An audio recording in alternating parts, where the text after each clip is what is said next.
అలసిన వానికి ఊరడించు మాటలు. సహోదరుడు భక్తి సింగ్ గారి పరిచర్య నుండి సేకరించిన అనుదిన ధ్యానములు. డిసెంబర్ 3. విశ్వాస్యత గలవాడవై నీవు నన్ను శ్రమపరిచితివి. 119వ కీర్తన 75వ వచనం. దేవుడు తన మందిరం యొక్క పరలోక ప్రణాళికను తెలియజేయనట్లు తన హృదయానుసారుడైన ఒక దైవజనుడు కావాలని కోరుచున్నాడు.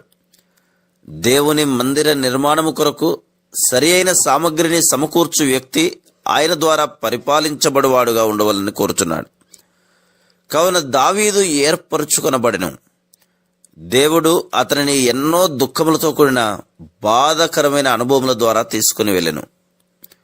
విశ్వాసులముగా మనము కూడా అనేక సార్లు మనకు అర్థం కాని పరీక్షలు, శ్రమల ద్వారా వెళ్ళదాం.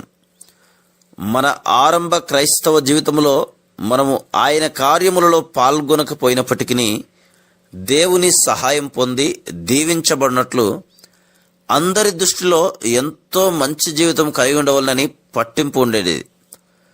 దేవుడు ఎందుకు పిలిచెనో, ఆయన కృప ద్వారా ఎలాగున రక్షింపబడితిమోనని కొంతమంది విశ్వాసులు మాత్రమే ఆయన ఉద్దేశమును గుర్తెరుగుదురు. దావీదు ఎన్నో కష్టములు, బాధల ద్వారా వెళ్ళిన తరువాతనే దేవుడు తనను ఆయన ఊహించిన దానికంటే ఎంతో అద్భుతమైన దాని కొరకు సిద్ధపరుచుచున్నాడని గ్రహింపగలిగాను. అందుచే అతడు తన సాక్ష్యమునందు ఇట్లు చెప్పెను: యెహోవా దావీదునకు కలిగిన బాధలన్నిటినీ అతని పక్షమున జ్ఞాపకము చేసుకునుము. 132వ కీర్తన 1వ వచనం. అతడు తన శ్రమల నుండి దేవుడు విడిపించినట్లు ప్రార్థించలేదు, కానీ అతడు తన జీవితము కొరకైన దేవుని ఉద్దేశమును బయలుపరచుమని ప్రార్థించెను. యోబు కూడా ఎందు నిమిత్తం దేవుడు తనను ఇట్టి శ్రమల ద్వారా నడిపించుచున్నాడో గ్రహించకుండెను. దేవుడు తానే స్వయంగా అతనితో మాట్లాడాను. తాను వెళ్ళుచున్న శ్రమల ద్వారా రెండంతల ఆశీర్వాదము పొందబోచున్నట్లు అతడు గ్రహించెను.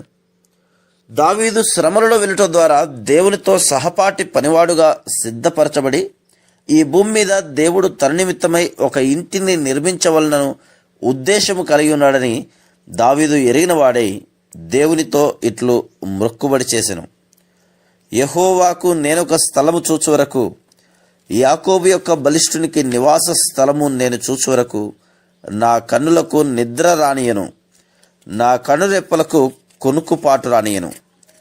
132వ కీర్తన 4, 5.